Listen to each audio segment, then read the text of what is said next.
जय श्री राधे। पूज्य श्री सद्गुरुदेव भगवान के चरणों में प्रणाम। पूज्या उषा बहन जी का जीवन चरित्र, उसमें एक अदृश्य संत श्री सखाजी द्वारा बताई गई कुछ लीलाएं। आइए आज सुनते हैं वर्षा का दृश्य। सखाजी कहते हैं, जय जय श्री राधिका माधव। उस समय की वह उन्मुक्त शोभा, भीगे वस्त्रों में से झलकती छलकती प्रिया की वह रस भीजी अंग कांति, मदमत्त प्रियतम की रस लुभाई सरसाई वह मदिर अवलोकन, उनके गीले पीत पट में से झांकती झलकती वह श्यामल छटा। उन्होंने अपना पीत पट उतार प्रिया के श्रवणों में धीरे से कुछ कहा। प्रिया की वह अनंगजयी दृग भंगिमा, उनकी ओढ़नी उतार रसीले कुंवर ने अपने ऊपर ही निचोड़ ली। प्रिया जी ने नयन तरेर उन्हें रोका, पर अधरों पर मचल कर आती मुस्कान थामे न थमी। उन्होंने दोनों भुजाएं उठा प्रियतम की भुजा पकड़ अरुणांबर छीनना चाहा, पर इतने में ही एक नवल सृष्टि हो गई। नव वयस भूषित उनकी वह उकस्ती उभरती अंगश्री और उस श्री मद से मत वे मतवारे किशोर। वर्षा का आवेग बढ़ता जा रहा था। अब किसी के आने की आशंका न थी और उस कुसुम कक्ष में अनवरत रस झरी को आज विराम न था। प्रिया के अंग अंग का सिंचन करती वह सुरस झरी आज अघा न रही थी। सुरस वर्षा से हार सलिल वर्षा अब ठहर गई। आइए सुनते हैं वसंत शोभा। यह लो लता विटप ने उन पर प्रसून बरसाए, चपल समीर झकोरों ने उन्हें झकझोर कर चैतन्य किया। दोनों सुधि में आए, परस्पर अवलोकन पूर्वक मुस्कुरा दिए। अंजन रेख तांबूल रंजना दलित पुष्प मालाओं के चंदन और सिंदूर के अवशेष, क्या पता वह वसंत उन्माद था। कौन जाने यह होली फाग की भूमिका थी। जो भी हो, जब सखियों ने निकुंज अंतर्गत पग धरे तो वे खिलखिला दी। करों में वाद्य लिए वे गा उठी। कुसुमाकर की खुमारी रस रंग भरी गारी, वाद्यों की मधुर ध्वनि में उनके कल कंठ की स्वर झंकार और चपल प्रियतम का उस गान में योगदान। आहा, मधुर मधुर मधुर, सब मधुर सिमटकर एक ठोर हो गए। गान की तान तरंगे और अंतर की नवल उमंगे। लो पीछे की झुरमुट से निकल कुछ सखियों ने सुरंग पिचकारियां छोड़ दी। कुछ ने गुलाल अबीर की वर्षा कर दी। किसी ने सुगंधित द्रव्य छिड़क दिए। रंग गुलाल की उस धुंधर में इन रसिया किशोर ने कैसे कैसे छकाया, छेड़ा, मज्जित किया, रंजित किया, यह वही जाने। पर हाँ, इस धूम ने प्रिया जी को चैतन्य कर दिया।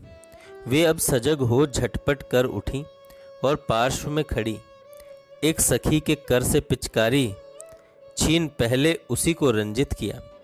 दूसरी की कमोरी में से कुमकुम केशर चूर्ण मुट्ठी में भर प्रियतम पर फेंका।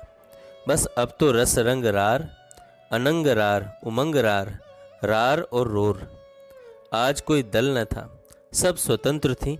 उन्मुक्त रंग बोछार स्वच्छंद रस विहार। सरस लीलाएं। आगे सुनते हैं सरस लीलाओं की कुछ झांकियां। आंख मिचौनी लीला का एक दृश्य।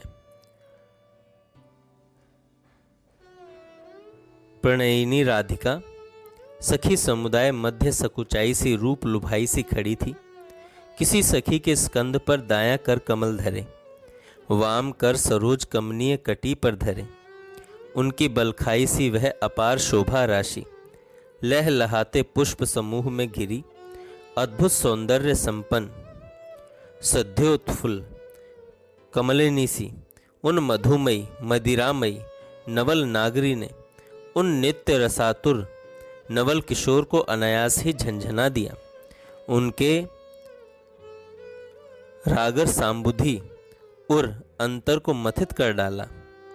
पर रस लालसा वेग की सबल झकोरों ने उन्हें स्तब्ध नहीं होने दिया। वे द्रुत गति से बढ़े और प्रिया के पीछे खड़े हो उनके नैन मूंद लिए अपने कोमल कर पल्लवों से।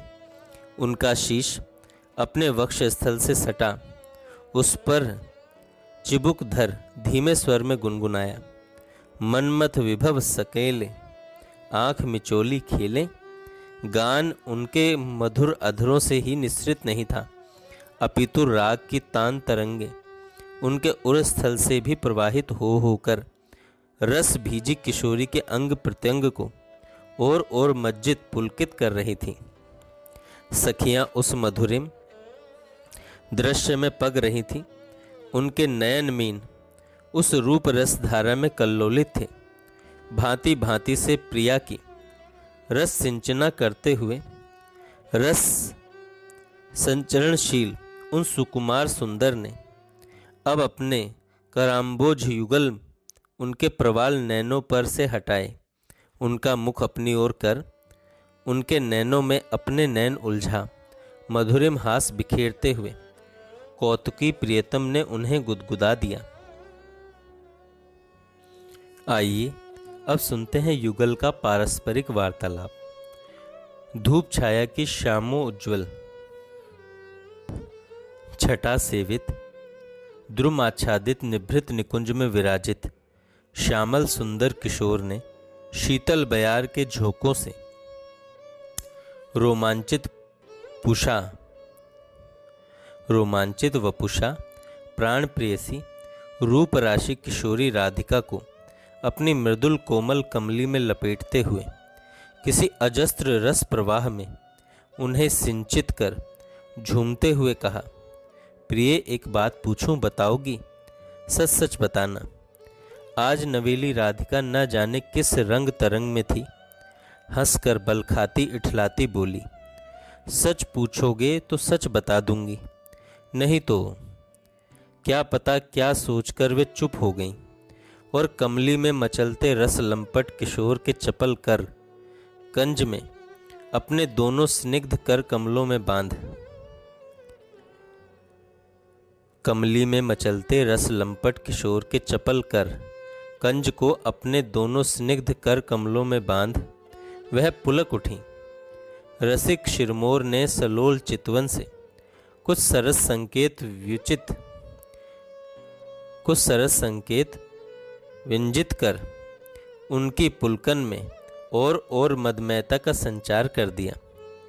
लगते लिपटते बहुत कुछ बिखेरते बटोरते अपनी उस विहसन में कोटि कोटि मदन की विमुग्धता लिए बोले, नहीं तो तुम झूठ बोल दोगी। चलो झूठ ही बोलो। प्रिया जी की मुग्धता में नवल रस का संचार हुआ। उभय कर मध्य बद्ध कर कंज पर अपनी सुकोमल उंगलियों से कुछ लिखती सी मृदु मुस्कान से प्रियतम को और मुग्ध करती सी बोली, झूठ बोलना भला मैं जानती हूँ, इस कला में भी तुम ही प्रवीण हो। चलो पूछो, देखो क्या पूछते हो। कोमल कर जावली की थिरकन से उमगते रसावेग ने रस मज्जित सुकुमार सुंदर को क्या जाने कैसी कैसी रस आविष्टता में पाग दिया। उस रसावेश में लहराते हुए से बोले, सच पूछूं, सच सच बताना पड़ेगा, नहीं तो मैं। बात अधूरी रही। रस पगी रसीली राधिका बीच में ही कह उठी, पूछो तो फिर कुछ कहना। कमली में लिपटी अधलेटी प्राण प्रियतमा की उन्मुक्त रस वर्षणी उस मोहक छटा से और चपल हुए चिच्चोर प्रियतम बोले, अच्छा तो बताओ तुम सबसे अधिक किससे?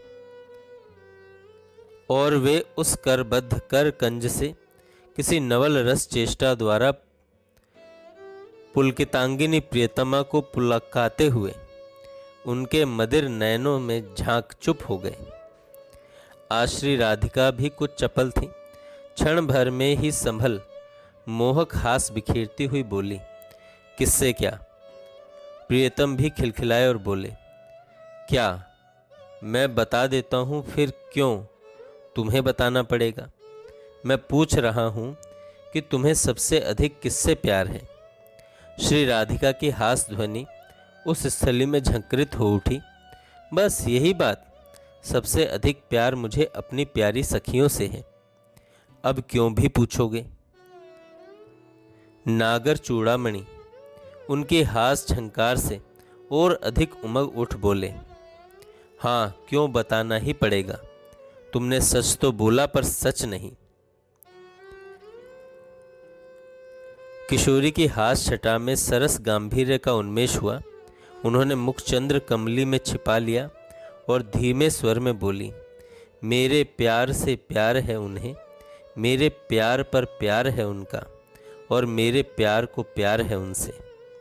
फिर उनसे अधिक और किससे प्यार होगा मुझे। प्यार के वह सिंधु अब और उमगे। जय श्री राधे। जय श्री राधे। पूज्य श्री